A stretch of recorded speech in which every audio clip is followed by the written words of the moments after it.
What's poppin', y'all? It's your girl Bri Danielle, and I'm back here with another video. If you're new, welcome. If you're a part of the crew, welcome back. Thank you for your continuous love and support of my channel. If you haven't already, make sure you hit that like, comment, subscribe, and that little bell button so you don't miss when I post another video. And enough of this blase blah. Let's not waste any more time. Let's get straight into this video. Alright, y'all. So today we're going to be talking about rest. Something I had a chance to do a lot of over the summer, yet still hard to do. And I'll explain. When it comes to resting, we know what it means, right? Physically just chilling, laid up, cozy in your bed or chilling on your couch, like whatever that is for you. But something that stuck out to me that I seen in the definition for rest was this idea of like peace of mind and spirit. To physically rest is easy to do. To mentally rest is always the hardest thing to do. That's why when people talk about this idea of like you can be asleep and still be tired when you wake up, or you can be asleep and wake up and just be restless, because of the simple fact that the matter is, yes, I got my 8 hours. I tapped into my sleep, cycle. But at the same time, mentally, I am not rested. So I really think just as important as it is to physically rest, it's also important to make sure you do what you need to do to mentally rest. Now, like I said, it's so hard to do.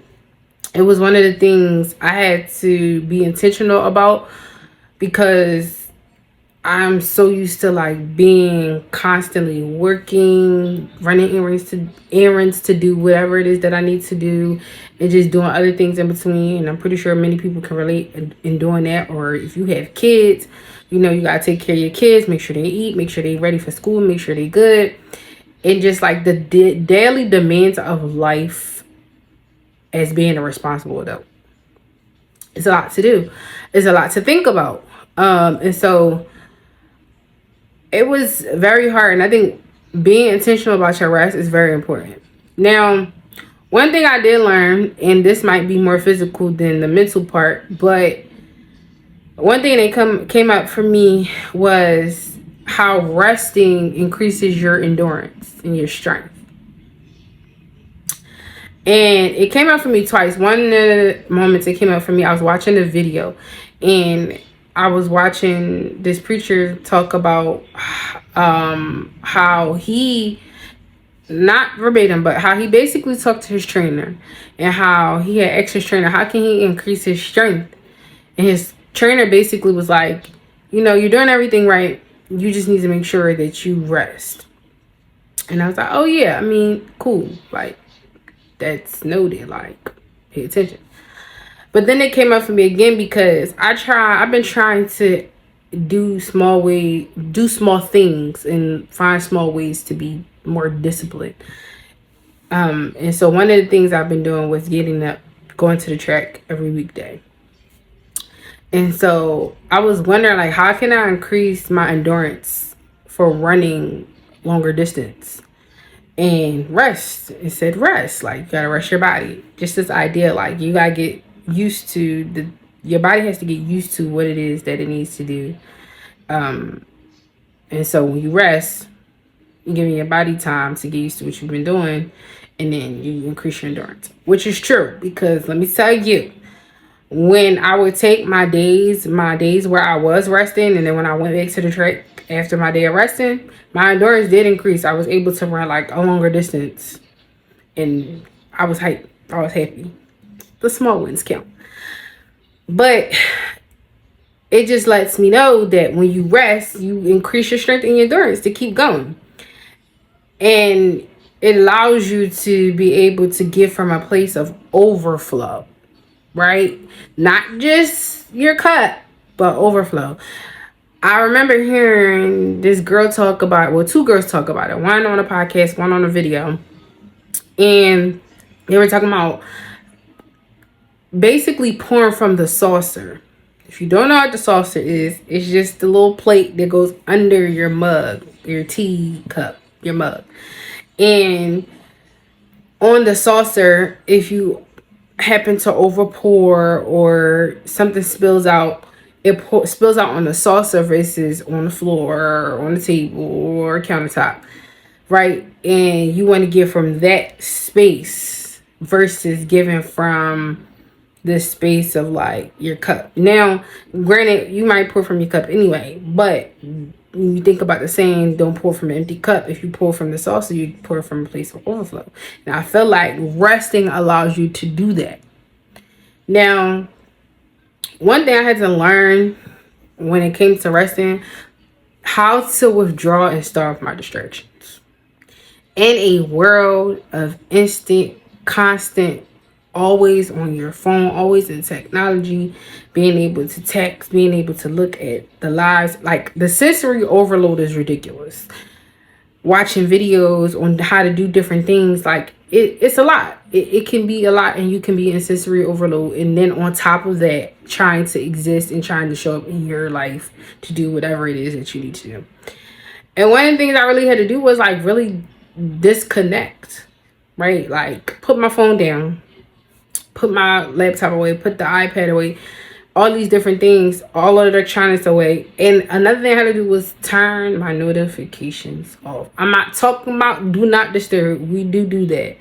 But I meant like this instant access, right? My phone's always on vibrate. I could be doing something to revive my spirit, my soul, but as soon as my phone vibrate, I done got distracted because now who texting me, who calling me. So literally the entire summer I turned vibration off unless my ringer was on. I turned the notification bar off. You get the notification, they come up at the top of your screen, turned it off.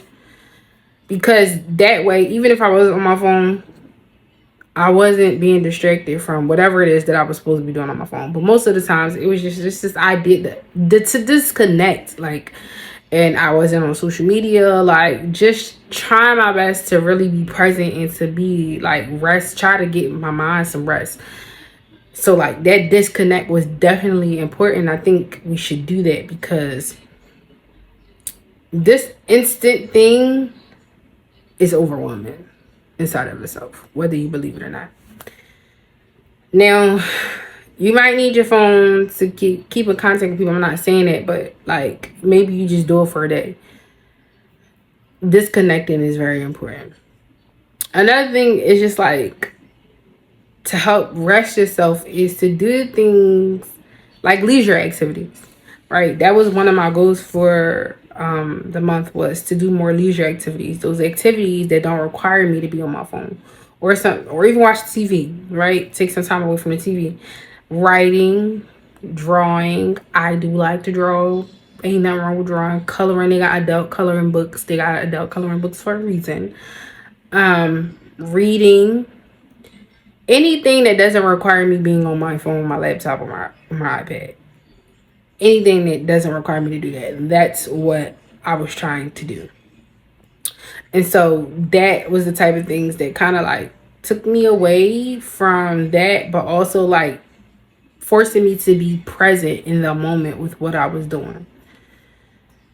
Now, another thing you do, meditation, like breathing exercises. They got different apps for meditation, but meditation just kind of try to bring your mind to like a stillness and like being in the moment, because the simple fact of the matter is our minds, even when we're not physically wandering, our minds are wandering.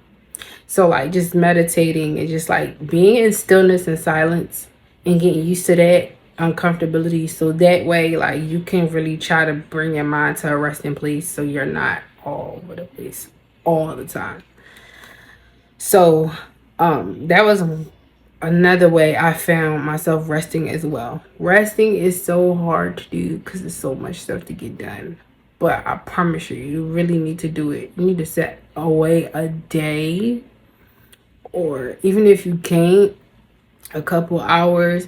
I really feel like resting is just trying to be present with now, because I'm not naive to the fact that people have families and you have kids. You can't always get away from your kids, but like just like being present with your kids, playing with your kids, doing little things with your kids, like, or having your kids practice the resting with you is very important. Like, you know, I just feel like doing stuff that brings you peace and brings you joy and fills you up is what resting is all about.